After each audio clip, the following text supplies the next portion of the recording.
I want to have a conversation with y'all about unapologetically getting rid of all things, people, and situations that no longer belong in the new season of your life. Some of y'all came up with New Year's resolutions. You've already fell apart. You've already fell apart. New Year's resolution, Happy New Year. It's supposed to be Happy New You Year. All of your bad habits, surroundings, and situations, personal relationships that didn't make sense for your life back then, you're supposed to step into the Happy New You Year. So many of y'all are in mental and spiritual, psychological warfare. So many of y'all are in spiritual chains. You are spiritually behind bars. You are stuck. You are institutionalized. Most of us have two eyes, and we still can't see, can't clearly see all of the scams, the people's motives. God sends us bold signs and wonders, tells us to change our environment and our surroundings so that we can reach the ultimate level of being blessed. I really think that if you get rid of the trash in your life, that can be people, business, and situations, you too could really, I really believe that you can reach your full potential. I want you to fly. I want you and your career and your financial blessings to bypass me. This is a good word for anybody who you've been dealing with depression, but you've been drinking to get through it. Now, depression is something that happens to a lot of us. I mean, I don't know anybody who hasn't had a season of darkness in their life. But if I try to drive out darkness with darkness, and I depend on something in the darkness that is going to make me addicted to something even when the light comes up, the second storm is worse than the first. Now, a lot of us are dealing with loneliness right now in this season. That's a storm that you can't always control. But if you run to places in the storm that are more dangerous than the storm itself, how many times have you left a place that you didn't like? And the problem is, you can't change if you never stay. Staying power. Staying power.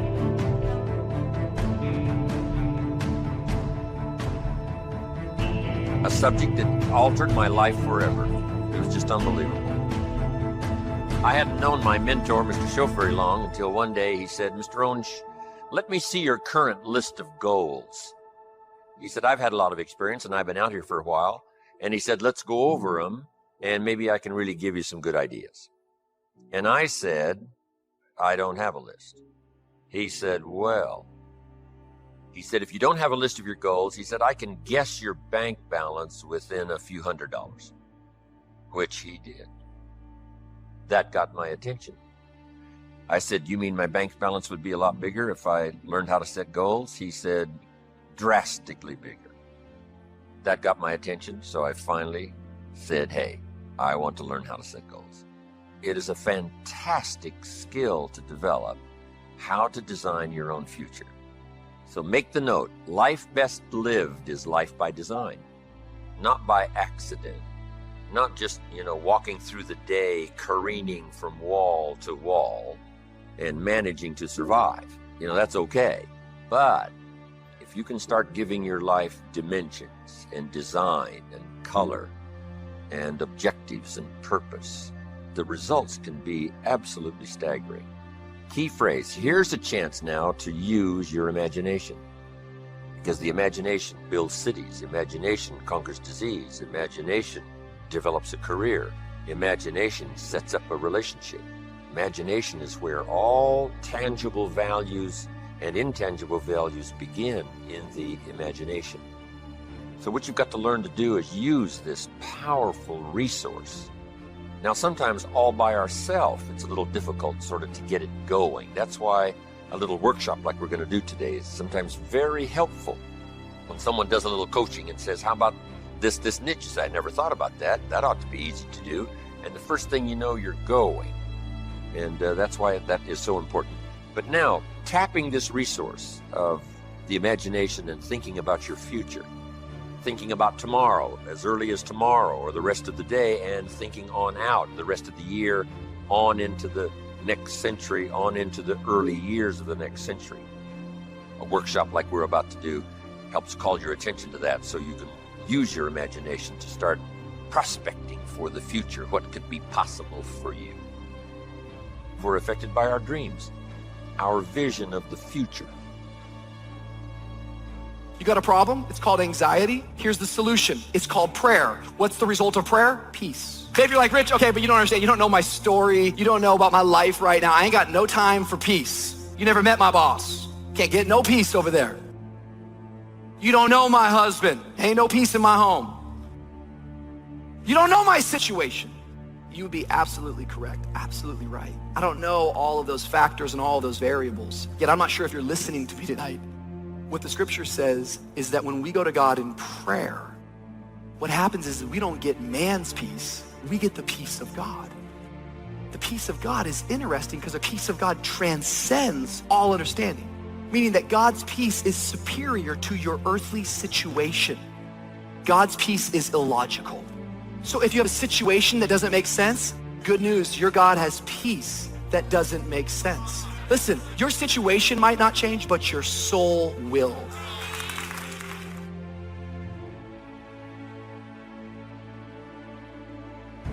When what you were guiding by goes away and every day just looks the same and feels the same, now I get the feeling like this is endless. Now I get the feeling like maybe these chains are never gonna break. This storm is never gonna cease. What you go through doesn't determine where you end up. What you go through doesn't determine where you end up. Who you listen to determines where you end up. Because I think right now you are walking through a valley between two voices. One is wisdom, one is worry. One is gratitude, one is grumbling. One is blame, one is faith. Wait a minute. The opposite of faith is doubt. No. Doubt doesn't keep you from having faith. Doubt gives you something to have faith for.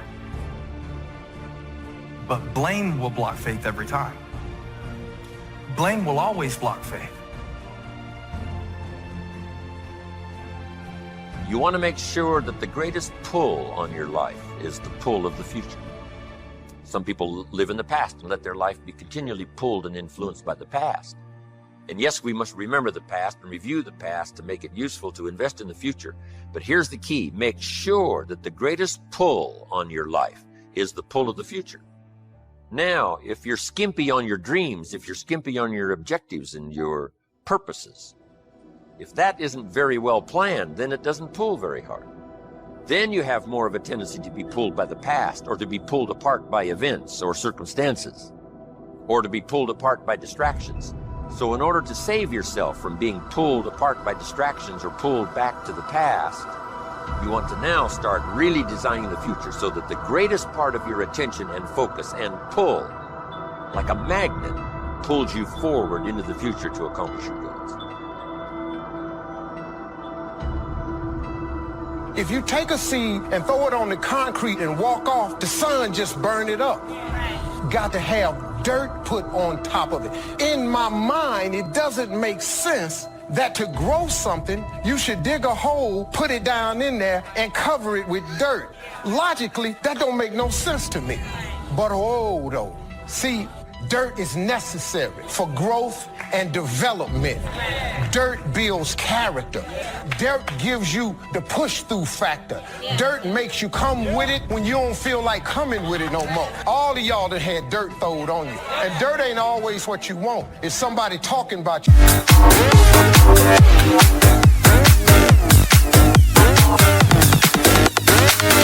Let me break it down.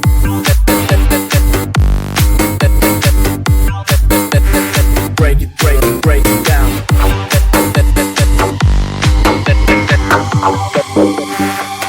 Em được ngã lưng lên một chiếc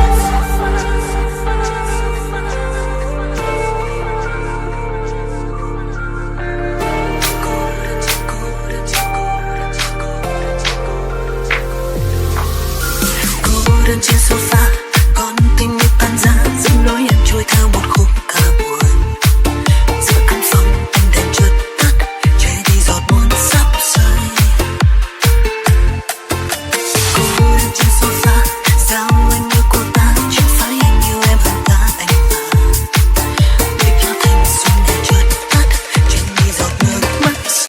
your job? Is somebody accusing you of something that you didn't do? Is somebody telling you you ain't gonna make it? That everybody get dirt put on them. But see, when you're getting put under that stress, please know God is always working, so I smile. Because I know he back there. See, that dirt builds character in you. When they talking about you, it teaches you to withstand it. Then it gives you something to push through. So when you put the seed and you put the dirt on it, if you understand stress, stress really ain't just dirt. See, they don't call it dirt when they plant it. They call it soil. Because, see, soil has nutrients in it. What the nutrients, when people talking about you, dogging you, lying on you, backbiting, stealing from you, they're actually putting nutrients in you. They're building character. You got character now. And now, the dirt is necessary so you can prove yourself. Everything you see above ground that blossoms and plants and grows and that's beautiful, it was underground one time. But if you're weak in learning to set goals, if you haven't really worked on this that we're going to work on, then that is a solution you need to consider. Goals are like a magnet. They pull. The stronger they are, and the more purposeful they are, the bigger they are, the more unique they are, the stronger they pull. If you have excellent goals and high dreams, here's what they also do. They pull you through all kinds of down days, down seasons. They pull you through a winter of discontent. They pull you through distraction on every side. It says, look here, look here, look here. Strong, powerful dreams like a magnet pull you through that. Strong dreams and goals pull you through a disaster. Some people get swallowed by the disaster because they have nothing on the other side of the disaster to pull them through. A bad day can almost overwhelm you if you don't have something really purposeful to go for at the other side of that day. At the other side of the difficult time, at the other side of the down time. If you've got plenty out there to attract and pull, it'll pull you through all these things. And very little of it will attach itself to you. You'll be able to get through some of the most difficult times if you have this spectacular vision ahead of you of where you're going and what you're going to accomplish. Getting through will be easy or easier. So, learning to set goals, it is an incredible experience. Once I learned it, it transformed my life forever. Being here today is an accomplishment of my goals. When I travel around the world and sit on an airplane, I say, I dreamed about this one day. I used to go to the airport and watch the planes fly away, and I said, one of these days, I'll be on one of those planes. I dreamed about it. I dreamed about the other side of the world. I'd never been to Italy, but I dreamed about it. I'd never been to South Africa, but I dreamed about it. Sure enough, step by step and country by country and flight by flight, I started checking them off my list. It was the most exhilarating feeling. Never gonna stop, we're never gonna stop. We're gonna keep on dancing. Moving on and proud. Skip them all, everyone up the end of cloud. To the beat of the sound. To the beat, we don't feel for the big table. So the most selfish summer, I'm a shizzer. Never on the coast, we like to shine light. Walk, shine light. Never know. Show us what we're strong side. Here's the joker. We're down to full and night. Every man get. It's taking mama all night. Look at it all. Let's go now. Here's the joker. Let's keep it finished now. Let's go die. Powerful to set those goals, reach out there into the future, design something to the best of your ability, refine it as you go, tear it up periodically if you want to, set a whole new list. It's your life, it's your future. But now I would like to do it in a very simple, easy manner that you can follow, so that you can use it for the future to pass on to your children, or if you got a little group that you train and teach, or your management and salespeople, you can use this with others. So what I'm going to go through with you here is sort of a model. Sort of, if I rush you just a little bit on getting through this model, at least I will leave you with the model that you can use later. And not only use later, but use later to pass on to someone else in some manner. So, having laid this background now, here's what I want you to do. Get a fresh piece of paper. And this is called now the workshop. And on this workshop now, I want you to write down the question and then do the exercise. First question, list what 5 things have you accomplished that you're already proud of? What 5 things have you already accomplished that you're proud of? Now, primarily what this is for is to, give you credit for what you've already accomplished. Shoaff said to me, Mr. Owen, you've already been setting goals. You've already gone for something and you've achieved it. But you've probably done it haphazardly. You haven't done it with a real plan in mind. And you've accomplished some things. Now, if you start deliberately doing it, can you imagine how you can multiply the effect by 5, by 10, by 20, by 100? I finally got the message. So first of all, he wanted to make sure I got credit for the things that I had already accomplished, especially in my own mind. Whether it's an accomplishment to someone else doesn't matter now, just so you recognize it for yourself. Now that you've done that little workshop, here's the second question. This is going to take some time now. What do you want in the next 10 years? What do you want in the next 10 years? Now, under this, what do you want in the next 10 years? That is the question. I want you to make a list of at least 50 items. Now, here's what I want you to do. I want you to just write as fast as you can. Don't give any much detailed thought to it, of what you want in the next 10 years. And just let your mind run free. Now, also remember this. This is not what you think you can get. This is what you want. If it all fell into place and you could have everything you wanted in the next 10 years, what would you take? If somebody promised you can have anything you want in the next 10 years, what do you want? I want you to approach it that way, because it's not important to think, what do I think I can get? I want you to now think about what you want in the next 10 years. And put them one under the other, not side by side, but one under the other, because we're going to do something with this list when you finish. You don't have to just be shortchanged on this list. I mean, this list can go on and on and on. And if you're working this workshop and you've got plenty of time, you just, give it plenty of time to.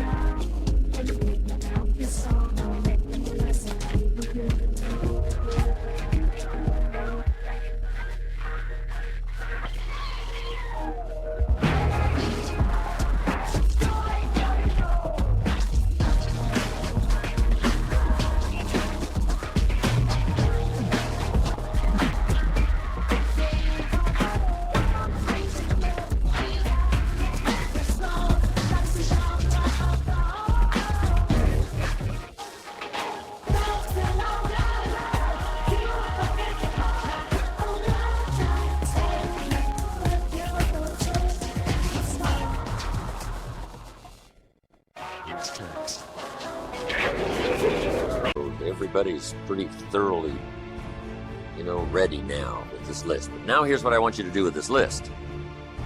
I want you to go through the list now, one item at a time, write down the list, and I want you to give each item a 1, a 3, a 5, or a 10 by saying, that's about a 1-year goal, that's about a 3, that's about a 5, that's about a 10. I want you to look at each item, write down the list, and give it a 1, 3, 5, or 10. Now, here's what I want you to do with this list. I want you to look at each item that you've numbered number 1, and I want you to pick out the 4 most important and identify them somewhere. Either make a new list of the 4 most important 1-year goals, or circle them, or put a star or something beside it. What are your 4 most important 1-year goals? Now that you picked the 4 most important 1-year goals, here's the next question. Why? Why are those 4 goals important to you? What are they going to do for you? What will they accomplish? Why did you pick those? Why? Why are those goals important? Just 3 or 4 sentences. If we don't have time to complete it, you can complete it later. If you have plenty of time doing this workshop, you just take the time. Why are those 4 goals important to you? Okay, put a little star there now. Those little stars mean finish later.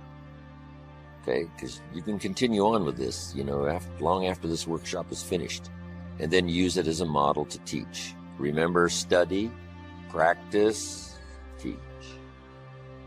Now, make these notes.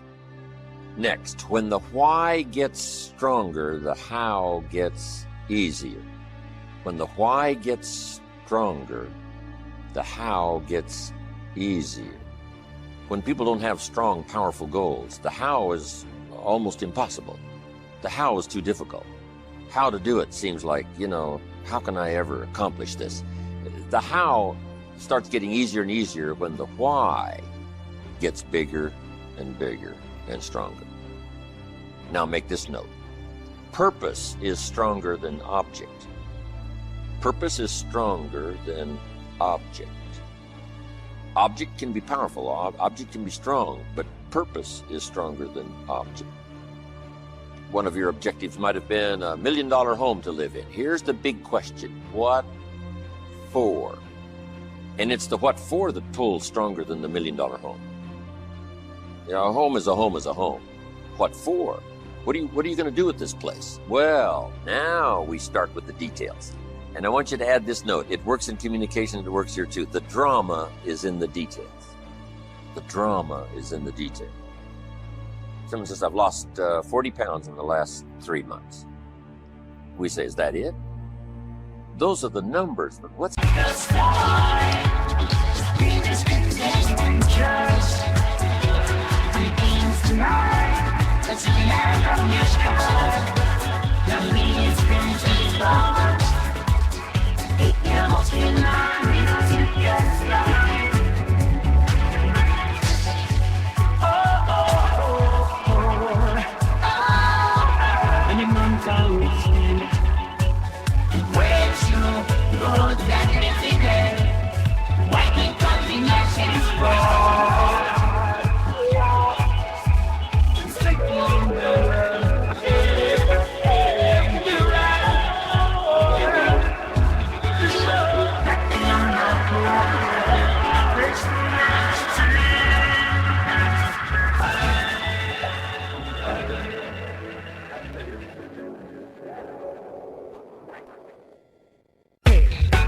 the detail. How did you feel before? Well, let me tell you what. Now they start the drama by giving us the details. How do you feel now? Wow, what a difference, 40 pounds later. And this person starts to describe what it's like now versus what it was like before. The drama is in the details. This is what you've got to do. $1 million home? What for? So everybody can see it from the street? That's okay, but there's got to be some more reasons. What do you want to do with this home? And then you start saying, hey, it's going to be the center of activity. You can't believe what's going to go on in this home. And you just keep describing it. And that drama now starts to really tap your imagination. And imagination is the beginning of reality. You can't imagine how close imagination is to reality until you start practicing this craft of turning nothing into something, imagination into tangible, the real stuff. How close is the real stuff? You can't imagine how close. If you start tapping into this resource of your imagination, so that your purpose becomes much stronger than the object. The object is powerful and it'll pull, but the purpose is unbelievable. We must all pay the price, but the price gets easy if the prize gets large. The price gets easy if the prize gets sufficient. It's like disciplines. What a small price to pay for good health. What an easy thing to do, an apple a day. I mean, a few things gives you such an incredible return that the price almost disappears. Promise is stronger than object. You got that?